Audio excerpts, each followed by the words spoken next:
A 5-year-old autistic boy in Washington County was left on a school bus for hours. His mother says the Board of Education tells her one story, but a woman who says she spotted the child alone tells another.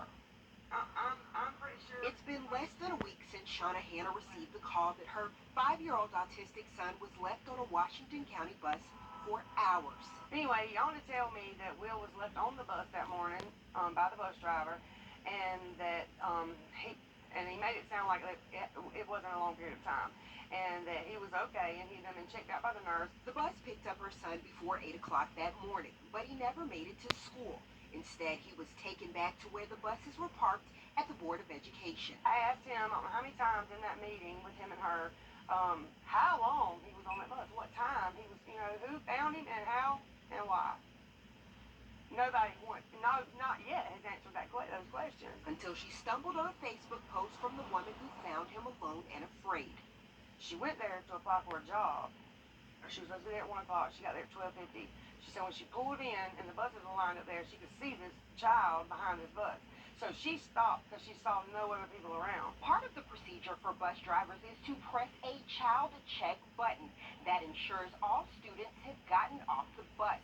Washington County School Superintendent Dr. Ricky Edmonds says the bus driver pressed that button that day. We do have a standard protocol, and the protocol was followed. That's my response. What is the protocol exactly? That means you walk the bus. You go from the seat to the end and back. Is it true that they have to press a button before getting off of the school bus? Yes. Okay. And was the button pressed that day? Yes. Edmund maintains the child was only unattended for 2 hours and says they're thankful the child wasn't hurt. On the day of that incident, we activated our crisis management team, immediately informed the parent, and she has been wonderful working with us through this whole process. I refuse now to even talk to him anymore. I had nothing left to say to him. Because if they covered that up and tried to hide that and tried to tell his parent to keep her mouth shut, they're hiding more than what we know. Hannah says she contacted an attorney, and the school system told her the driver would be relieved on Monday. Still ahead here on News 12 at 11, Sam's Club announcing they're going to be raising those annual membership fees. We'll look at how much. And as we head for a break, a live look at the Georgia Aquarium Shark Tank tonight and your winning lottery numbers.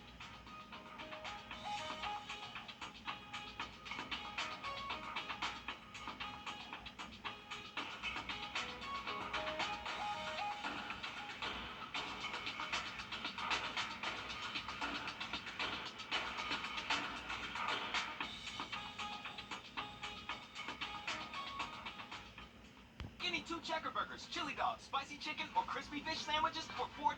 Or mix and match 10 different ways. Add a small fry and 20-ounce drink for $3 more. Checkers mix and match deal. Pick any 2 for $4. Get Checkers delivered through our rewards app. Sam's Club raising its annual membership fees this fall. It is the first fee hike for the Walmart-owned retailer in 9 years. Sam says rates for club members will go from $45 to $50. Rates for the higher tier plus level going from $100 to $110. Members can expect to see the change starting October the 17th. Sam's Club CEO says the company is mindful of the financial pressure on the wallets right now, and they'll be reimbursing the fee increase in Sam's cash, and that can be used inside its stores. 25 years have passed since Princess Diana's death shocked the world. Today, crowds gathering in Paris and London to honor her memory. CBS's Ian Lee has that. A quarter of a century after her death, the People's Princess can still draw a crowd. I'm just very, very sad. The day, I can remember, it was awful. We got the news that she'd been killed in Paris in a car accident in the middle of the night. It was horrendous. Princess Diana was 36 when she died after being chased through the French capital by the paparazzi. She was incredible. Emily from Sweden literally wears her love for Diana on her sleeve. You have Princess Diana tattoos? Yeah. What does that say? I am a free spirit, and then only do what God tells me.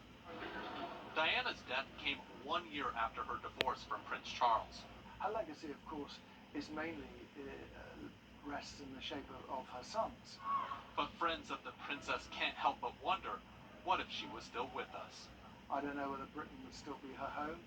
She might have remarried. She might even have had a second family. She wanted desperately wanted to have a daughter or two. Princes William and Harry were just 15 and 12 when they lost their mother. They're now promising to pass her legacy to their kids. To share the spirit of my mum with my family, with my children who I wish could have met her. Every day, I hope to do her proud.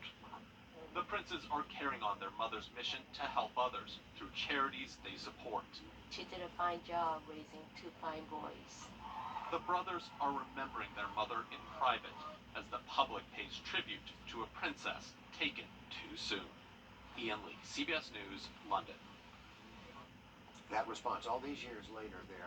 Another sign of people's enduring fascination with Princess Diana. Just last weekend, a sporty Ford Escort she once owned sold for $764,000 at auction. So somebody wanted that car as a connection to her. Wow, it's just crazy. I remember that news story so vividly that it's crazy. It's been 25 years. The night the news broke, everybody was glued to their televisions because this was happening over in Paris, but we were up late to watch those reports coming in, and just shocking that a drunk driver, paparazzi, and a crash in a tunnel in Paris ended it all. The Food and Drug Administration authorized an updated COVID booster from Moderna and Pfizer designed to target the Omicron variant. This is the first time the FDA has authorized an updated vaccine formula since the original shots rolled out in December of 2020. The U.S. has purchased 171 million doses of those new vaccines so far, according to the Health and Human Services Department. The CDC still has to sign off on the boosters. We are looking at a possible fall wave with a peak around December 1st, and by giving the booster now, we will hopefully both control the current plateau that we're in, even though we're dropping off very slowly, as well as address this future potential wave that looms out there. The bivalent vaccines are formulated to provide better protection against the BA.5 Omicron variant, the dominant strain currently circulating. The vaccine should start rolling out after Labor Day, just in time for a brand new strain to probably dominate. Yeah, time to roll up the sleeves again. Yeah. Just before the Labor Day weekend travel rush, major airlines tweaking the rules for when passengers, you and me, can get meal and hotel vouchers if a flight is delayed or canceled. The Biden administration's been pressuring airlines to step up their game when it comes to consumer rights. American, United, Delta, Southwest, JetBlue, they've all rolled out changes this week. United now offering meal vouchers for flights delayed more than 3 hours. Meanwhile, the U.S. Department of Transportation working on a new website that more easily allows you to view your rights. The Richmond County Sheriff's Office is looking for Tony Mitchum. Mitchum was last seen at Glen Hills High School wearing a gray and tan striped polo shirt with khakis. He suffers from dementia and is considered to be endangered. So if you have any information about where he could be, call the Richmond County Sheriff's Office. To sports now, Clemson coming into the new season with some high